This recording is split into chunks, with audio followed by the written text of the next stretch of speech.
Demonstrated here is the issue of relying on mementos. If the memories linked by them aren't close enough, or miss vital information, or are too close, you run the risk of having a poor understanding of the motives you're currently investigating, or blowing time looking at irrelevant or empty memories. I would sure hope these doctors knew about these shortcomings and prepared some contingency plans to deal with them. It would be embarrassing to fail because one memory with a vital clue in it got skipped thanks to the wrong memento being chosen.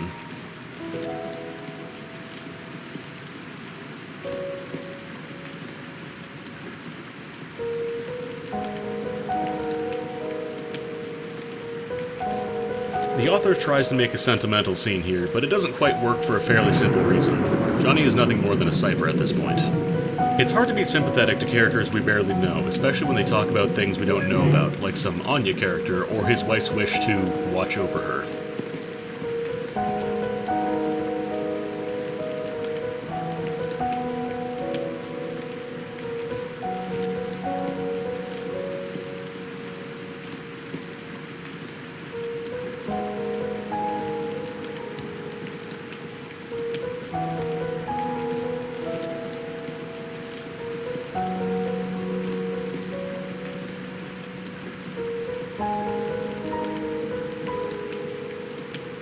Now, this is not so bad if we consider it as part of a setup for a mystery, except the dialogue spent lots of words trying to make us feel bad for Johnny without really establishing much about him. I partially excuse the author since he's forced by form to tell his story backwards, but I do hope he gets better about this later.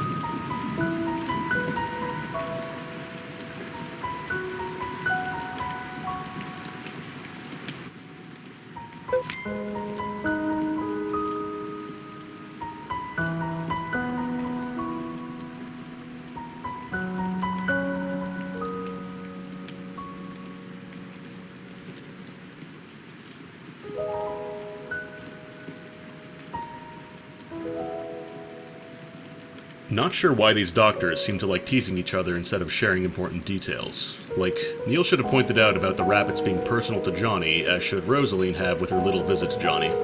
In my notes, I described these doctors as sounding like a divorced couple, and even this early in the story, they're living up to it.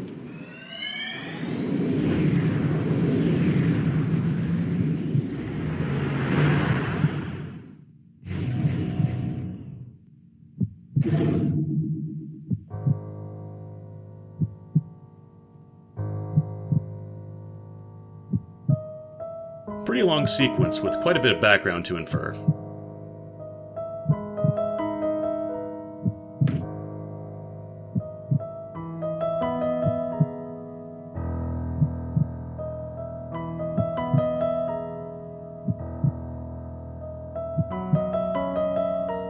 Basically, River wanted Johnny to build a house overlooking a lighthouse. This was so crucial to her that she chose death just so there would be enough money to build the house. Johnny had found out about their financial situation earlier and tried to blatantly lie to River about it, but she caught him quick.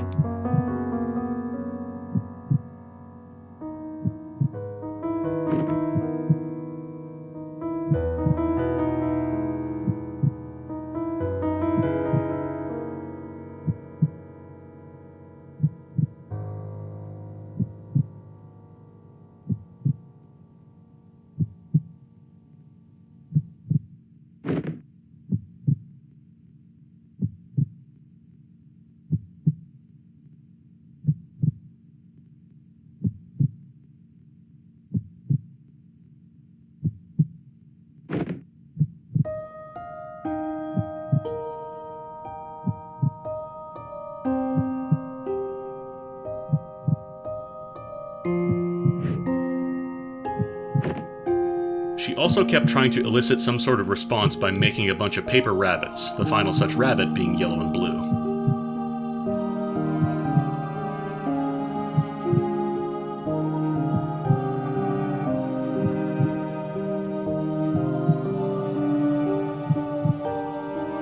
Overall, a fairly competent scene. While it is perhaps a touch too dramatic, it actually proceeds to build on hooks from before and fill in details about the life of these two characters while making new hooks to keep the audience interested.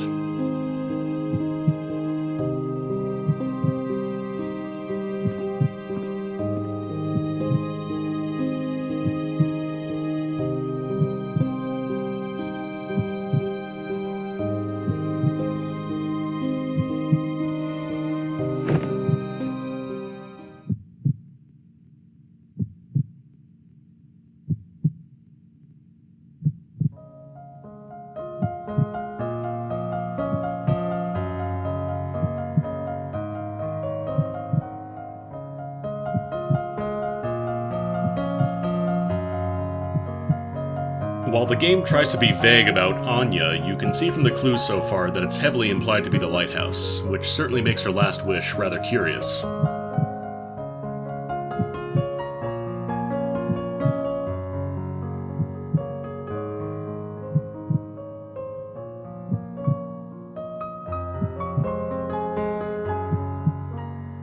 I also like that Watts subtly acknowledges that he was a dick earlier, and now asks Rosaline if she wants to leave with him or explore the memory on her own. You don't miss too much by leaving.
A rather big block of dialogue, even by this story standards.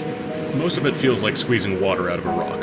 Again, the author tries to make a sentimental scene for characters we don't know much about. It did have some important details, like introducing Isabel, hinting at River having a mental condition, and giving some insight into how and why Johnny decided to lie to River.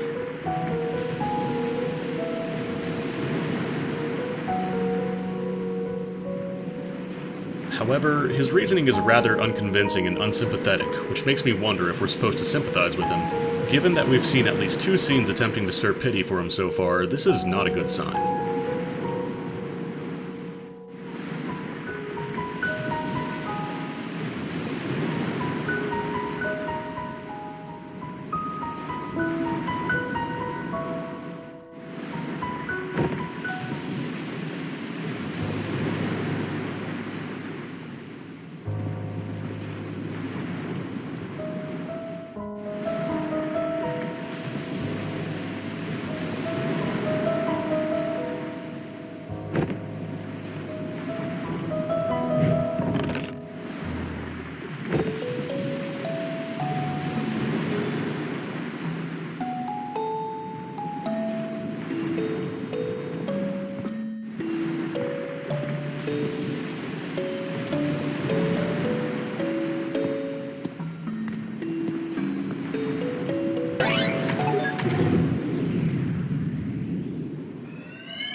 Another long scene. This one attempts to foreshadow something about River's relationship with Johnny, but is too clumsy about it.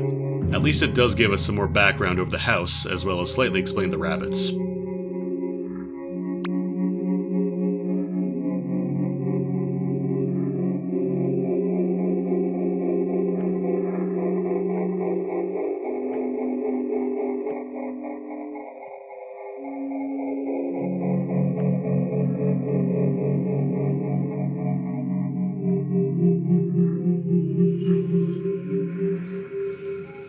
Cut out the part about Johnny owing River something,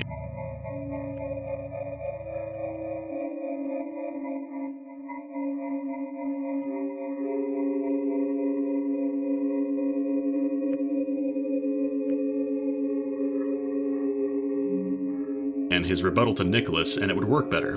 Those parts are too direct to work naturally as foreshadowing.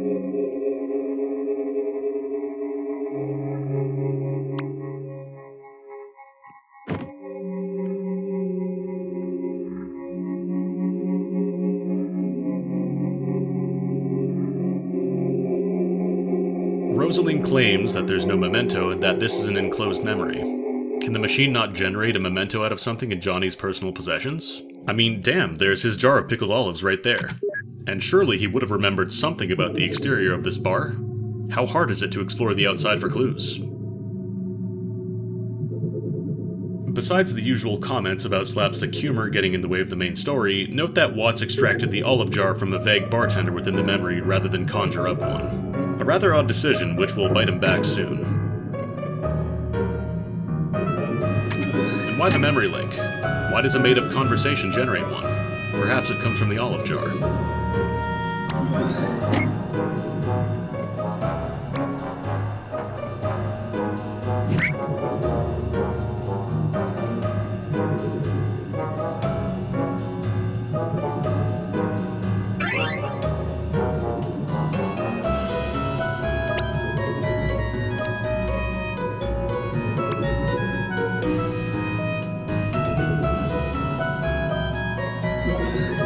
This generates another memory link. Is it because Johnny is recalling some memories during this conversation? Remember that this is a made-up conversation by Watts, not something from Johnny's real life.